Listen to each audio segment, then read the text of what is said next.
So our focus tonight is the education sector. It's been called the bedrock of any society. If any society fails at education, the results can only be imagined, and we do not hope that for our country, Nigeria. We're joined on the program tonight to take a look at the education sector, particularly the tertiary education sector. Professor Emmanuel Osedeke, who is the national president of the Academic Staff Union of Universities. Well, we understand that he'll be joining us soon enough on the program. But let's switch gears, still staying on the education sector. Let's speak with another union still in that sector. It is a union known as CONUA. Well, it is not as old as ASU. It is not maybe as big as ASU, but it looks like CONUA has been making some moves right after it was registered by the federal government and that court pronouncement. Let's speak with Dr. Niyi Simono, who is the president of the Congress of University Academics. He joins us live from Ile-Ife in Osun State. Well, good evening, Dr. Simono. Thank you for joining us on Sunday Politics. Good evening, and good evening, Nigerians. Thanks for having me this evening. Right. So we're hoping to have a rounded conversation around the education sector, President Tinubu's policy, his agenda for the education sector. Over 3 months now since he's been in power, has anything fundamentally changed? What is the fate of Nigerian students who are watching us tonight, their parents, and all in all, the future of our nation? But let's begin with that sad story playing out in Zamfara State. I wonder if you are following that, because I imagine that what affects students should naturally affect the lecturers, the teachers. Is that something you're following up with? The president has said that it is not an offense to seek education. So what is it that you know and you expect from government on the kidnapping of the Zamfara students? Yeah, once again, good evening, and thank you for having me. It's the event in Zamfara leaves a very sore taste in our mouth, because no society can develop without education, and no society, no country can grow beyond its ivory towers. So we welcome the directive by the President, His Excellency President Bola Ahmed Tinubu, on directing the security agencies to fish out the perpetrators and bring back our students. Without students, there will be no lecturers, there will be no researchers.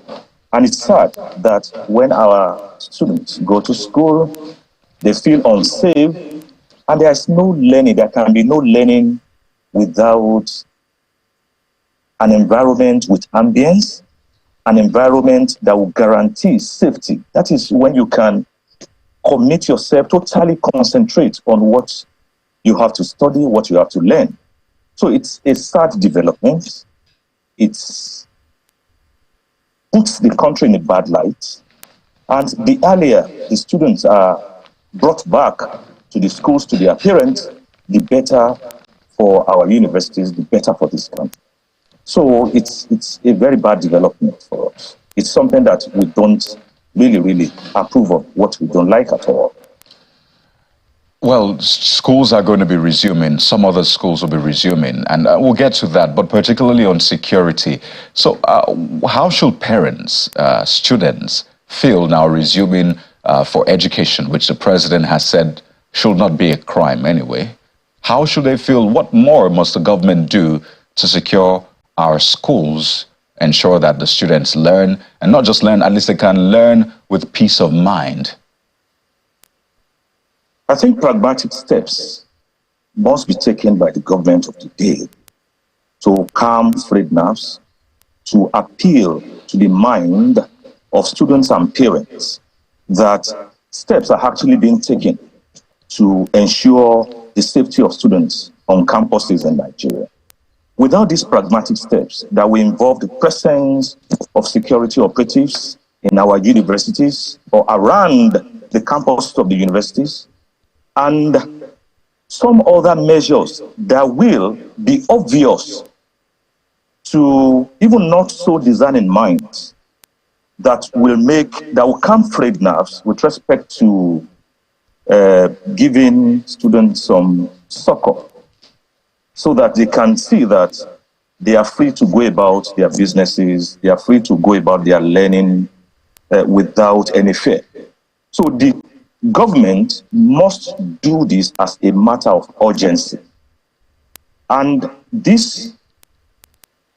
will be this more assurance when these students that have been abducted are returned to schools and their parents without further delay.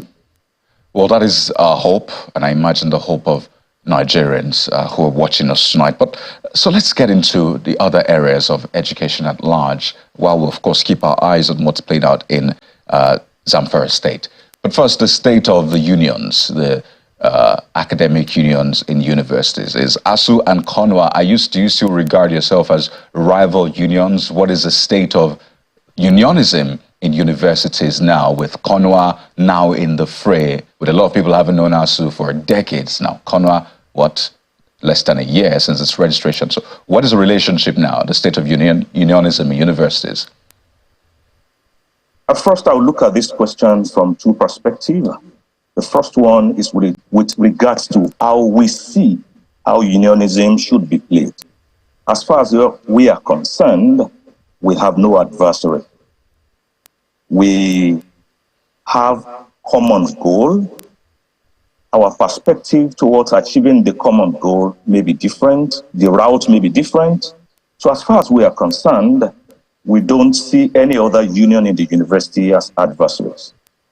The other side of looking at it is with respect to how the other unions in the university see us. We have no control over that.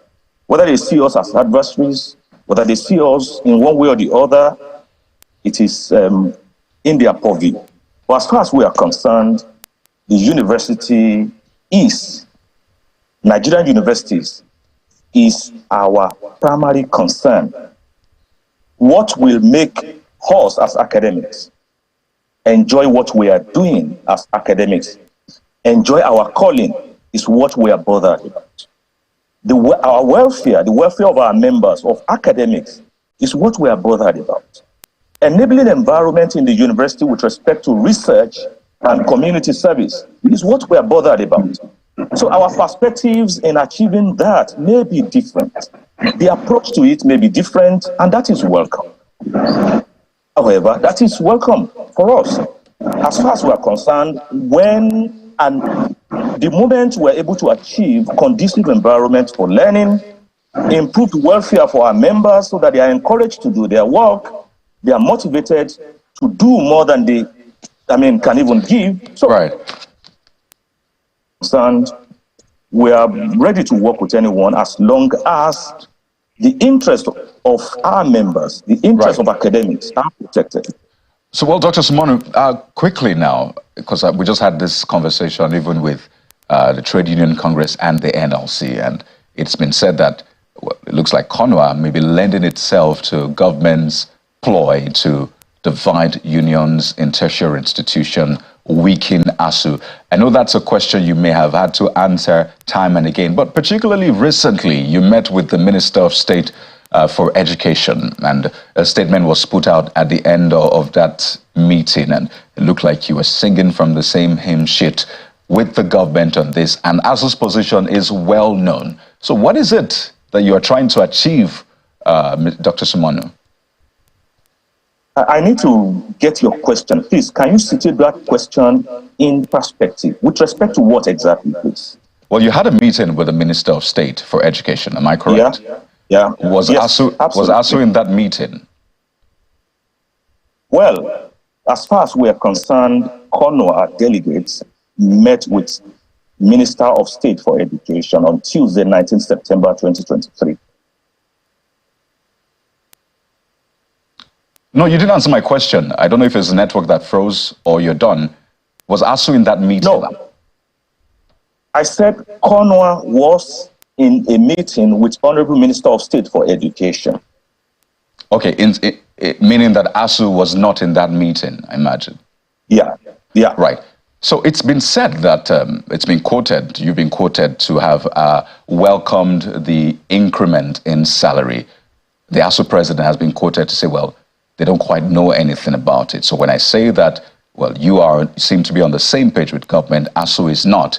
Those are some of the issues which I refer to. So how is it that you seem to have more information, or at least audience with government, more than ASU? Well, I think the government will then have to respond to that question. As far as we are concerned, we are moved, we are saddened by the current state of remuneration for academics in the universities. Since 2009, academics have remained stagnant on one salary. It hasn't changed. Without recourse to inflation, in fact, in recent time, the excruciating pain associated with the removal of fresh subsidy, that wasn't even in contention too. So as far as we are concerned, increment in salary is a welcome development. And no matter how it is done, our people must be treated in a fair manner. They must be treated as human beings. This, anyway, has been on the table since last year. When the strike action was taken, and it was sometimes in September last year, the immediate past Minister of Education, Malam Adamu, announced that there was this increment of 35% for professors, 23.5% for non-professors. And then we were yet to be recognized as a union, and the union representing academics then rejected that, citing some reasons for the rejection. But when we became recognized as a union with legal back, and we had discussion with the immediate past Minister of Labor, Senator Dr. Chris Ngige, on the matter, and we even met some other government functionaries, and we saw reasons that we can take that. There's a saying in Yoruba that once you have an increment, put it in your pocket first, then you start negotiating again.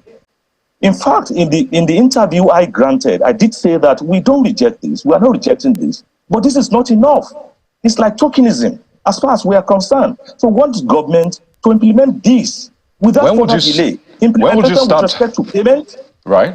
Pardon me. So when would you start receiving it? Add to that the 8-month salary arrears, which ASU and the NLC are fighting for. You know, the payments meant to have been made during that long strike. Have you also been receiving that as CONUA members? Because for ASU, it's still a major bone of contention. Receiving the salary for the period of strike, 8 months, you meant to say? Is that what you're saying? The 8-month salary, yeah. Honestly, we are saddened with respect to that 8-month salary that was denied our members. Because right from inception, even though without legal recognition, without official recognition, we've consistently maintained that CONUA did not declare strike. We are shortchanged, we are pained that salaries, that 8 months was not paid to our members. And our members had wanted to work. In fact, in my university, the strike was declared 14th of February 2022. Up until March, sometimes towards the end of March, that the university closed, the university administration closed the university, our members were working. Our members worked. So we felt pain, we felt shortchanged that the salary of our members was withheld. So it's topmost in our demand from the government. We have quoted relevant sections of the Trade Dispute Act on this matter. In essence, you're saying that you... Right, so you're saying that you have not received that as well, right? We haven't, I can confirm that to you, we haven't. And also the increment, it hasn't kicked in just yet. Yes, it hasn't kicked in just yet. So let's talk about the president's education agenda, student loans, for example, that talks about improving education, particularly funding the infrastructure. I think we've talked about welfare, which concerns salaries, at least some part of it. So far, would you say it's been so far so good with the Tinubu administration's policies, the student loans? the infrastructure and education system. How do you feel as CONUA? Are you impressed? Are you hopeful? For now, the obvious fact is that it's about talks. We haven't seen actions. And until we start seeing actions, we then begin to evaluate the actions. The student loan is about promises, is about pronouncements. We need to see it in action and see how it works. But with respect to the act of the Student Loan Act, we have looked at that act and we have made our objections known to the government at the summit held sometimes in August this year. Yes, sometimes in August this year. And part of it is the condition for accessing the loan. Part of it is the committee that will look at, that will consider those that will apply for the loan.